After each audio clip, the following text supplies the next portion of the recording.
नमस्कार दोस्तों, स्वागत है आप सभी का आपके अपने चैनल पर। तो दोस्तों, आज की इस वीडियो में आपको बताने आया हूं कि एनटीपीसी में जो दो टाइप के फॉर्म आ रखे हैं, एक ग्रेजुएशन लेवल पे और एक अंडर ग्रेजुएट, एक ग्रेजुएट लेवल और एक अंडर ग्रेजुएट लेवल, दोनों के बारे में जो भी थोड़ी बहुत जो मेरे कारण आप स्टूडेंट्स ने फॉर्म रोक रखा था अब तक, ठीक है, तो वो मैं आपको बताने वाला हूँ किस में टाइपिंग है किस में नहीं है। ठीक है, जो मेन मेन चीज़ें हैं वो यहाँ से डिस्कस कर देंगे।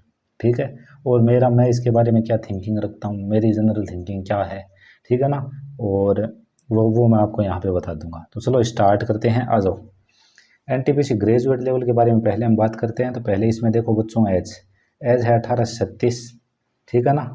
बाकी आप नोटिफिकेशन को अच्छे से देख लें, ठीक है ना। यू आर सब वगैरह के लिए अलग अलग है, 18 से 36 है। और बाकी जो भी कैटेगरी उनको छूट है, जैसे ओबीसी को 3 साल की छूट है, यू आर और ईडब्ल्यूएस को कोई छूट नहीं, एस सी एस टी को भी 5 साल की छूट है। समझ रहे हो ना। लास्ट डेट है इसमें 13 अक्टूबर, यानी कि अभी ज़्यादा दिन नहीं बाकी, आज 7 अक्टूबर है, 13 अक्टूबर यानी आपके पास 7 दिनों का, और 7 दिनों का समय या 6 दिनों का समय हम बोल सकते हैं। तो अब नेक्स्ट 10 तारीख तक आप फॉर्म डाल देना, उससे लेट मत करना, फिर देखो साइट बिजी हो जाएगी। ठीक है, फीस क्या रहेगा, क्योंकि स्टूडेंट मुझे आके बोलते हैं सर जी गर्ल्स वगैरह की इतना इतना लग रहा है। देखो साफ साफ बता दें आपको, यू आर, ओबीसी, ईडब्ल्यूएस, इनके भी कौन मेल, इनके जो मेल कैंडिडेट है उनका फीस लगेगा 500 रुपये। ठीक है, बाकी जितनी भी फीमेल है किसी भी कैटेगरी की उनका फीस लगेगा 250 रुपये। और अदर जितने भी कैटेगरी के मेल वगैरह है ना, एक्स सर्विसमैन कुछ भी, S C S T O B C, ठीक है, वी एच कुछ भी, तो वो सब यहाँ पे 250 रुपये। बाकी और आप नोटिफिकेशन देख लेना, जो भी आपका फीस होगा, फॉर्म जैसे अप्लाई करोगे ना, एंड में जाके वो फीस खुद बता देगा कि इतना है। उसमें ये नहीं कि वो दुकान वाला आपको लूट लेगा। थोड़ा आप देखो सतर्क हो खुद में, तो वो कुछ नहीं करवाएगा। ठीक है, आगे आ जाओ। डॉक्यूमेंट्स और सर्टिफिकेट्स है वो आपके सेंट्रल लेवल के होने चाहिए। जैसे कि आपके पास कास्ट सर्टिफिकेट है, सेंट्रल लेवल का होना चाहिए। एनसीएल ओबीसी वाला, वो सेंट्रल लेवल का होना चाहिए। अब देखो उसका फॉर्मेट देखना है, तो ये जो पीडीएफ है ना रेलवे वाली, उसके अंदर उसका फॉर्मेट अच्छे से दिया गया है। समझ गए, आ जाओ आगे। अब बात करते हैं पोस्ट के बारे में, ठीक है ना, कि आपको पहले कौन सा डालना है फिर कौन सा डालना है उसके बारे में। ठीक है, आगे बढ़ने से पहले एक बात बता दूं, यदि आप ये सुनना चाहते हो मुझसे कि आप फॉर्म कहाँ से अप्लाई करो, तो इसके लिए मैंने 2 से 3 दिन पहले राहुल देसवाल टॉप तक, ठीक है ना, जिनका टॉप तक चैनल है उनका वीडियो डाला था, वहाँ पर आपने देखा होगा। देखो सब जगह भीड़ है भाई, सीधी सिंपल सी बात है। इसलिए बेहतर यही होगा कि जहाँ से आप हो वहीं से फॉर्म डाल दो। अब कुछ बोलेंगे पटना वाले कि यार हम नए स्टूडेंट हैं, पटना में काफ़ी धुरंधर हैं, तो आप पटना के थोड़ा सा साइड ढूंढ लो, जैसे झारखंड हो गया, ठीक है, या जैसे इस बार क्या कोलकाता में ज़्यादा वैकेंसी है तो वहाँ पे फॉर्म ज़्यादा भरे जाएंगे। देखो मैं किस बात में भरोसा रखता हूँ वो मैं बता दूँ, मैं ये नहीं देखता कहाँ वैकेंसी कितनी है, मैं सिर्फ इतना देखता हूँ जहाँ पर मैं हूँ। जैसे कि मैं राजस्थान से हूँ, हमारा जो भी पड़ता है जोन वो पड़ता है अजमेर, ठीक है, तो मैं सीधा पहले यही देखता हूँ कि मुझे अजमेर से ही फॉर्म डालना है, बस अजमेर से फॉर्म डाला और मेहनत करनी है। मैं ये नहीं देखता वैकेंसी कितनी है, कम है ज़्यादा, यहाँ कम है यहाँ ज़्यादा है, नहीं भैया। हमारा सिर्फ इतना सा है कि फॉर्म डालना है, उसके बाद खूब सारी मेहनत करनी है। ठीक है, हम में दम होगा तो हम औरों से आगे आके सिलेक्शन ले जाएंगे, हम में दम नहीं होगा तो हम बाहर हो जाएंगे, बस सीधी सी बात है। 100 बात की एक बात हमारी यही है। ठीक है, बाकी आप थोड़ा सा देखो, नए स्टूडेंट हो देख लेना थोड़ा। ठीक है, और रेलवे के सेंटर का देखो, पहले से कुछ नहीं बता सकते, सेंटर इसमें दूर दूर भी देते हैं, हालांकि गर्ल्स को ज़्यादा दूर नहीं देंगे, बट फिर भी आप ध्यान रखना, ठीक है ना। तो आप अपने आसपास थोड़ा मतलब उस वीडियो को वॉच कर लो, यदि आप ऐसे थिंकिंग रहे हो कहाँ पे कट ऑफ कम जाती है कहाँ पे ज़्यादा जाती है, वहाँ पे वो आपको सब बता रहे हैं। और अभी मैं एक वीडियो और डाल दूंगा, आज ही डाल दूंगा मैं आपको, जहाँ पे टॉप 3 डेंजर जोन और टॉप 3 सेफ जोन भी आपको बता देंगे। ठीक है, अब एग्ज़ाम कहाँ लगेगा वो हम नहीं बता सकते यहाँ से। अब देखो पोस्ट आपको कैसे फिल करनी है, पोस्ट प्रीफ्रेंस, वो मैं ज़रूर आपको बता सकता हूँ। यहाँ पर देखो, तो ये जो एनटीपीसी ग्रेजुएट लेवल है ना, इसमें 5 टाइप की पोस्ट, ये मैंने यहाँ पर देखो लिख रखी है, सीरियल नंबर 1 से लेकर 5। ठीक है, इसमें ऊपर वाली 3 पोस्ट है वो लेवल 5 की है, और नीचे वाली 2 पोस्ट है वो है लेवल 4, और मैं जिस ग्रुप डी में हूँ वो है लेवल 1। लेवल जैसे जैसे ऊपर बढ़ता है वैसे वैसे आपने मान लो सैलरी ऊपर बढ़ती, सैलरी ज़्यादा होती है, यानी कि फैसिलिटी वगैरह ज़्यादा होती है, यानी कि जॉब ज़्यादा अच्छी होती है। समझ गए बात। आ जाओ, गुड्स ट्रेंड मैनेजर, ये क्या होता है, ये होता है बच्चों गुड्स गाइड, जो कि डब्बे में सबसे पीछे पीछे होता है। सैलरी आपको इनकी बताएं, इनकी सैलरी लगभग लगभग जैसे लगने में कुछ टाइम के बाद 1 लाख रुपये या 1 लाख प्लस हो जाती है। समझ गए बात को।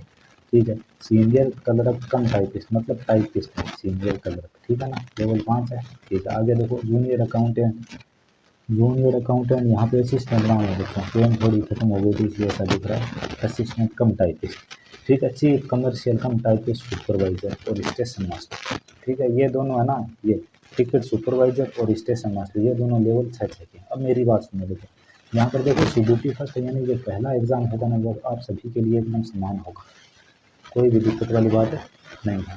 ठीक है ना, और जो दूसरा मेंस वाला एग्ज़ाम होगा तो उसमें ये आपने किस किस की कट ऑफ पार की उसके अकॉर्डिंग वो समझ रहे हो ना। CBT फर्स्ट है वो सबके लिए कॉमन रहेगा।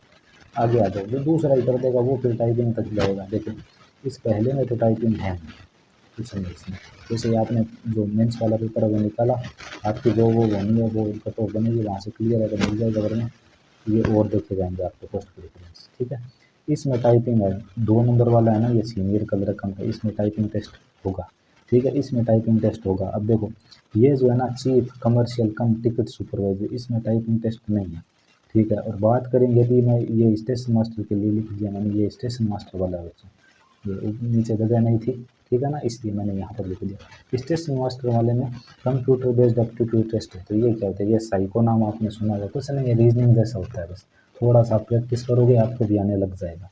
समझ रहे हो बात को। तो मैं देखो साफ साफ बता दूँ, ये जो 1 number goods guardian train manager है इसमें टाइपिंग नहीं है। एक ये जो आपका 4 नंबर वाला इसमें टाइपिंग नहीं है। एक ये जो आपका इसमें सिर्फ आपका साइको है, टाइपिंग नहीं है। टाइपिंग इन 2 पोस्ट में 2 नंबर और 3 नंबर में टाइपिंग है। ऐसे आप अब आप अपने अकॉर्डिंग देख लो, आपको टाइपिंग अच्छे से आती है तो आप पहले टाइपिंग वाली पोस्ट डाल दो, क्योंकि बहुत सारे स्टूडेंट हैं जिनकी टाइपिंग अच्छी नहीं है। ठीक है, समझ गए। आपको टाइपिंग नहीं आती है तो पहले आप वो पोस्ट डालना जिनमें टाइपिंग नहीं है। बात को समझ रहे होंगे, जैसे मुझे भाई टाइपिंग आती है बट फिर भी मैंने ना टाइपिंग वालों को पहले डाला है। जैसे मैंने गुड्स, ये जो गुड्स कार्ड इसको पहले डाला, स्टेशन मास्टर फिर जैसे कि ये, और फिर इन दोनों में से हमने कुछ डाल दिया। समझ गए ना, इस तरीके से आपको वहाँ पे फिल करना है। तो आप ओवरऑल मेरे अकॉर्डिंग समझ चुके होंगे, तो यही है। ठीक है ना, पोस्ट वाला आपको मुझे यही बताना था, शायद समझ में भी आपको आ चुका होगा। ठीक है ना, बाकी क्या कुछ नहीं है, टाइपिंग भी आप 1-2 महीने करोगे तो आपको चीज़ें आने लग जाएगी यार। बता देंगे ऐसे सॉफ्टवेयर वगैरह क्या यूज़ करना, कहाँ से यूज़ करना, मोबाइल से कैसे करोगे यदि लैपटॉप कंप्यूटर आपके पास नहीं है। देखो सिग्नेचर विद ब्लैक पेन से, ब्लैक इंक से आप साइन कर लेना सिग्नेचर। बॉक्स का साइज़ है वो तो वहाँ पे दिया ही रखेगा, 50 mm से 20 mm। ठीक है, और जो आपका साइज़ रहेगा ना वैसे, ठीक है, वो रहेगा 10 से 40 KB के 20 बना लेना। यदि आपके पास लिंक नहीं है, मैं ग्रुप में लिंक डाल दूंगा उस साइट का जहाँ से आप फोटो है उसका साइज़, सिग्नेचर है या फोटो उसका साइज़ इतना कर सकते हो। ठीक है, आप फॉर्म भरोगे तो वहाँ पे वो फॉर्म में सिग्नेचर का साइज़ बताएगा कि इतना करके लाए, फोटो का साइज़ बताएगा। टेंशन मत लो किसी भी तरीके से, ई-मित्र वाला आराम से कर देगा। खुद से भर रहे हो तो थोड़ा ध्यान रखना। सिग्नेचर के निर्देश हम ग्रुप में डाल देंगे और सिग्नेचर के बाकी निर्देश है वो मैं ग्रुप में डाल दूंगा आफ्टर वीडियो एंड होने के बाद। ठीक है, तो यहाँ पर जो ग्रेजुएट लेवल की जो भी बातें थी ज़रूरी वो आपको मैंने बता दी। ठीक है, जो राहुल का टॉप तक वीडियो है ना, टॉप तक, राहुल देशवाल टॉप तक, ठीक है, इसकी लिंक मैं डाल दूंगा ग्रुप में, वो वीडियो आप ज़रूर देख लेना फॉर्म भरने से पहले। ठीक है ना, बाकी देखो मेहनत करनी है बच्चों। आप ये देखो कट ऑफ कहाँ कम कहाँ ज़्यादा, हाँ देखने को देख सकते हो, ये गलत फैक्टर है बट मेहनत है वो सबके ऊपर भारी पड़ती है भैया। ठीक है ना, आ जाओ आगे। ठीक है, बात करें यदि हम अगले, ठीक है, तो अगला जो हमारा वो NTPC अंडर ग्रेजुएट लेवल। ठीक है ना, उसमें मैंने आपको लास्ट तारीख बता दी थी ना, हाँ 13। ठीक है, इसमें देखो एज है वो आपकी 18 से 33 रहेगी। ठीक है, और लास्ट डेट है वो आपका 20 अक्टूबर 2024 रहेगा। फीस सेम ऊपर वाली ही आपकी रहेगी। बात कर लेते हैं पोस्ट के बारे में। ठीक है ना, और जो आप वीडियो देखोगे ना यूट्यूब पे, उसमें यहाँ तक बताएगा कहाँ किस में कितने फॉर्म अब तक भरे जा चुके हैं, कहाँ से आपको भरना चाहिए, कहाँ से आपको नहीं भरना चाहिए, ये सब था।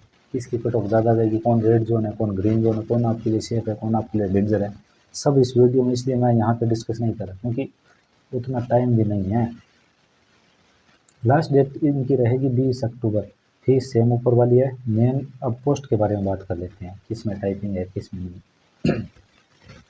ये मैंने आपको बताई दी। इसमें देखो लेवल 3 है और लेवल 2 है। ठीक है, कोई दिक्कत वाली बात नहीं है। यहाँ पे देखो सीधी, यानी कि यहाँ पे 4 टाइप की पोस्ट है। ठीक है, और वो 4 टाइप ये है। लेवल 1 की 3, लेवल जो 3 है ना उसकी 1 पोस्ट है, बाकी सारी पोस्टें यहाँ पर है वो लेवल 2 की है। ठीक है, ग्रुप दिया था लेवल 1 में। आ जाओ बच्चों, टिकट क्लर्क है पहला। ठीक है, और अकाउंट क्लर्क हो गया आपका दूसरा, जूनियर क्लर्क कम टाइपिस्ट हो गया आपका तीसरा। ठीक है, और ट्रेन से क्लर्क हो गया आपका चौथा पोस्ट। अब आ जाओ, इनके लिए जो पहला एग्ज़ाम होगा ना CBT फर्स्ट, वो सब के लिए कॉमन होगा बच्चों। ठीक है, अब मैं आपको बता दूं, देखो ऊपर वाले में बोलो, ऊपर वाले में 5 टाइप की पोस्ट थी, नीचे वाले में 4 टाइप की पोस्ट है। फायदा क्या घाटा क्या, जिस भी जोन से मानो आपने भर दिया, आपने एग्ज़ाम दे दिया, अब ये जो पोस्ट है इनकी अलग अलग कट ऑफ बनेगी प्री के आधार पर, समझ गए ना। ठीक है, कट ऑफ बन गई, जैसे ही आपका प्री का रिजल्ट आएगा, मानो आपने कट ऑफ है वो पार कर ली, किस इन 3 की पार कर ली, तो इन 3 का ये एग्ज़ाम आपका लगेगा वहाँ पर, समझ रहे हो ना। ठीक है ना। तो और फिर से वो आपका मेन से लेके वहाँ पे कट ऑफ और बना देंगे, तो कोई दिक्कत वाली बात नहीं है। यहाँ पर देखो जो हमारे पेपर थे ना यहाँ पे, वो अलग अलग हुए थे। इस बार देखो क्या देखने को मिलता, अलग इमेंस देखो ना, ये नहीं कि सीधा प्री पे सब कुछ टिका है। ठीक है ना, तो थोड़ा सा आप ध्यान रखना चीज़ों को। अब बच्चों देख लो, CBT फर्स्ट सब के लिए कॉमन है। ठीक है, टाइपिंग किस में नहीं है, पहला जो है टिकट कलर इसमें टाइपिंग नहीं है। ठीक है, 2 नंबर और 3 नंबर इसमें टाइपिंग है। पिछली बार भी हमने ऊपर वाले में देखा, उसमें भी 2 नंबर 3 नंबर वाले में टाइपिंग है, और ये जो आपका 4 नंबर है इसमें टाइपिंग नहीं है। समझ गए, यही ध्यान रखना। अब आपकी टाइपिंग गुड है तो पहले आप टाइप वाली पोस्ट को डालें। ठीक है, यदि आपकी टाइपिंग गुड नहीं है आप टाइप वाली पोस्ट को बाद में डालें। समझ गए बात को, अब आगे चलते हैं। अब देखो बच्चों, फॉर्म भरते टाइम आपको डॉक्यूमेंट्स कौन कौन से अपने साथ में ले जाने हैं। 10th वाला ले जाना, ओरिजिनल ले जाना है। 12th वाला ओरिजिनल, ग्रेजुएशन में जो फाइनल मार्कशीट है उसका ओरिजिनल, आधार आपका ओरिजिनल, बैंक पासबुक आपके पास होनी चाहिए, वहाँ पे डिटेल वगैरह लगाने वो खुद के लगवाना, ई मित्र वाला खुद के लगा दिया, तो जो वापस पैसे आने होते हैं वो उसके अकाउंट में आ जाएंगे, तो आप खुद वाले लगा दें। फोटो आपके पास होनी चाहिए, सिग्नेचर होना चाहिए, ब्लैक इंक पेन में किया हुआ यानी काली पेन से किया हुआ, ईमेल आईडी, और वहाँ पे वो आपको पासवर्ड, यदि आपका आईडी और पासवर्ड बना होगा, नहीं बना है तो वो बना देगा। ठीक है, और आईडी पासवर्ड को आप याद रखना, एक जगह रख लेना। ठीक है, मैंने लिख दिया कास्ट सर्टिफिकेट भी आपके पास होना चाहिए, क्योंकि वो कल को डालेगा NCL वाला, कुछ जो भी डालना, मतलब जो भी आपके ज़रूरी डॉक्यूमेंट्स साथ में ले जाएं, कुछ भी चाहिए होगा वो लगा देगा। समझ गए। ठीक है, और आराम से देखो, फॉर्म भरते टाइम एक चीज़ का ध्यान रखना, नेम वगैरह की स्पेलिंग है उसका ध्यान रखना। जैसे आप ध्यान रखोगे वो ध्यान रखे, नहीं रखे उसको क्या मतलब, वो बोल देगा यार हल्की सी मिस्टेक होगी, ध्यान नहीं रहा, आप ध्यान रखो। ठीक है, आगे आ जाओ। फॉर्म भरने के नेक्स्ट डे से ही प्रिपरेशन में जुट जाएं, ये है मेन बात। ठीक है, अगले दिन से ही लग जाना, ये मत पूछने लगना आप सर प्री हो गया, मेंस कब होगा, ज्वाइनिंग कब होगी, सैलरी कितनी है, क्या क्या मिलता है, दिक्कतें क्या आती, ये सारी बाद की चीज़ें हैं, आपको सब पता चल जाएगा। आप पहले जॉब तो लो। अब लड़के बच्चे यहाँ पे तैयारी करते नहीं, पहले आके पूछते हैं सर एग्ज़ाम कब होगा, रिजल्ट कब आएगा, हमारी ज्वाइनिंग कब होगी। अरे बच्चे, जब आप ढंग से पढ़ोगे नहीं तो ज्वाइनिंग कहाँ होगी आपकी, सोचो 2 मिनट बात को एक। ठीक है ना, तो फुल फोकस आपका यही होना चाहिए, फॉर्म भर दिया बस तैयारी में लग जाओ अभी से, अभी से। और मैं एक स्ट्रेटजी वाला अच्छा वीडियो, हालांकि मेरा टारगेट चल रहा है, उस टारगेट को और अच्छे से कर देंगे आपके लिए। ओके, और मेन बात देखो, 100 बात की एक बात आपको बोल रहा हूँ, इतने हमने एग्ज़ाम दिए हैं पिछले 4-5 साल से, कंपटीशन वाली दुनिया में हमने भी अपने कदम जमाए रखे हैं। ठीक है ना, तो मेन बात आपको बता दूँ क्या रहेगी, PYQs आप बना लोगे तो एग्ज़ाम को ईजीली निकाल लोगे, ये बात है मेन। PYQs आपको कौन से लगाने, कहाँ से लगाने, कितने लगाने, ये सारी चीज़ें मैं आपको पहले से वैसे तो बता चुका हूँ, बट और बता दूंगा एक वीडियो। समझ में आ गए। इंग्लिश इसमें बिल्कुल नहीं आता है, मैथ कहाँ से पढ़ना है, रीजनिंग कहाँ से पढ़ना है, GK GS कहाँ से पढ़ना है, कितना पढ़ना है, ये अपना डेली टारगेट चलता है, उसमें भी चीज़ें आ रही है। हालांकि आपको ज़्यादा नहीं करना, मैं बोल रहा हूँ आप यहाँ पर 8 से 10 घंटे अच्छे से पढ़ लोगे ना, आप इस ये घटिया खड़ी कर दोगे, बट पढ़ना रेगुलर है। ठीक है, एग्ज़ाम डेट रेलवे वालों की आ चुकी है कुछ की, हालांकि ये बाद में होगा। और देखो एक बात सुनो, देखो लगातार चीज़ें चल रही हैं यहाँ पे, देखो गौर करना, हालांकि मैंने लिखा है ये बेस्ट ऑफ लक करिए यहाँ पे। देखो अभी देखो, आप किसी ने CGL दिया, ठीक है, कि कोई MTS देगा, ठीक है, MTS के बाद कोई RPF देगा बच्चों, ठीक है ना, और कोई मानो टेक्नीशियन देगा, टेक कर देते यहाँ पे। ठीक है, और फिर मानो कोई RPF टेक्नीशियन ये हुआ है, कोई ALP देगा, ठीक है, और कोई क्या देगा, फिर मानो ये हमारा NTPC आ गया, अभी ग्रुप डी आने की भी बात है, फिर मानो ग्रुप डी आ गया। ठीक है, फिर जैसे कि 2025, हालांकि ये 2025 की एग्ज़ाम है, इस यही मान के लो 2000 में फिर से 25 से SSC का दौर शुरू हो जाएगा, CHSL MTS CGL CPO phase वाला। ठीक है, तो सारे एग्ज़ाम लाइन अप, समझ रहे हो ना। CGL हो गया, MTS चल रहा है, हो जाएगा, RPF होगा बच्चों, और करवा कौन रहा है, TCS, बस लेवल वैसा ही रहना है, यही एसएससी का पढ़ा हुआ भी आपको रेलवे में काम आ जाएगा, टेंशन की बात नहीं है। रेलवे का पढ़ा हुआ है एंड इसमें एसएससी में काम आ जाएगा। एनटीपीसी में देखो एक बात का गौर करना, एनटीपीसी में साइंस उतनी ज़्यादा नहीं पूछता, ग्रुप डी में अच्छी साइंस पूछता है, ठीक है। एनटीपीसी में आपका जीके गुड है, मानो साइंस उतना अच्छा नहीं है, कोई दिक्कत नहीं है, आप उड़ा सकते हो फिर भी, ठीक है ना। चीज़ों को गौर से लिया करो, मैं आपको चीज़ें बता दूंगा, मुझे तो पता है भाई, हमने तो एग्ज़ाम दिया है, क्या कुछ आता है, कैसे आता है, कितना आता है। तो देखो बच्चों, बात मेन यही है, एक बार आप अच्छे से तैयारी कर लीजिए, फिर तो देखो ये एग्ज़ाम दिया, ये दिया, ये दिया, ठीक है ना। मानो किसी एक में तो आपका हो ही जाएगा, और मैं बोल रहा हूँ एक बार होना शुरू होना, फिर आप ऐसे लाइन लगा दोगे, ठीक है। बात को सुनो, और यदि आप ढंग से खुद के प्रति, अपने परिवार के प्रति सतर्क नहीं है, ढंग से स्टडी नहीं करें, तो आप होने वाले हैं परेशान। यहाँ पे सीजीएल का फॉर्म आएगा, आप भरोगे, किताब लाओगे, कई दिन पढ़ोगे, रिचार्ज कराओगे, एग्जाम में जाके हो जाओगे फेल। फिर एमटीएस के लिए करोगे, उसमें भी मानो फेल। आरपीएफ के लिए करोगे, उसमें भी फेल। टेक्नीशियन, उसमें फेल। इससे क्या होगा, घर वालों का आपसे भरोसा उठ जाएगा, ठीक है। ऊपर से देखो ये आपकी एज बढ़ती जाएगी, धीरे धीरे आपको भी फील नहीं हो रहा, आप यंग है, युवा है, आपको जिम्मेदारियों का पता नहीं होगा, बट आपको जिम्मेदारियां भी फील होगी। एक टाइम आएगा तब आपको पता चलेगा कि जो ज़रूरी टाइम था वो तो हाथ से निकल चुका है। तो मैं आपको बोलना चाहूँगा, बस एक बार अच्छे से चीज़ों को पढ़ के फिर प्रीवियस ईयर लगाते जाओ। आप प्रीवियस ईयर को आपने अच्छे से बना दिया, आप चीज़ें कर जाओगे। वरना तो देखो यही है, पेपर देने जाओ कहीं पे परेशान हो कि दूर आ गया, देने नहीं जाएंगे, पास आ जाता तो दे देते, तैयारी नहीं है, देने नहीं जाएंगे, तो भरा ही क्यों था, बुक लानी है, ये रिचार्ज, वो रिचार्ज, हज़ार दिक्कतें हैं। देखो सॉल्यूशन सिर्फ एक है आपके लिए, अच्छे से एक बार चीज़ों को पढ़ के कवर कर लो, ठीक है। और जैसे हम बता रहे हैं वैसे कर लो तो और ज़्यादा बेटर रहेगा। आगे आपकी मर्ज़ी, ठीक है। जो भी ज़रूरी चीज़ कुछ होगी वो मैं वीडियो के बाद में डाल दूंगा। ये जो मैंने लिख रखा है ये भी मैं डाल दूंगा पीडीएफ बना के, और एज वाला भी इसके साथ ही डाल देंगे, टेंशन ना लेंगे।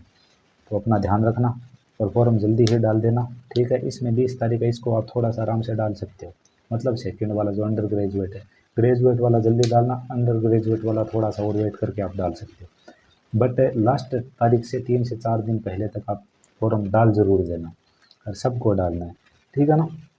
ये भरोसे में ना रहे कि हम सिर्फ अंडर ग्रेजुएट डालेंगे या ग्रेजुएशन लेवल अप होता है, ये होता है, वो होता है, कुछ नहीं होता भाई। तैयारी करोगे, आप भी आप जैसे ही हैं सब, तैयारी करोगे तो आप इंटेलिजेंट हो, वरना आप भी वीक हो। मैं आज भी तैयारी छोड़ दूँ तो हमारा भी कुछ नहीं बढ़ने वाला है यहाँ पर, ठीक है ना। तो ये मेहनत का खेल है, बस मेहनत करो और जंग है, जीत जाओ, एक बार ही तो जीतना है। चलो फिर, take care, God bless you, जय हिंद, जय भारत।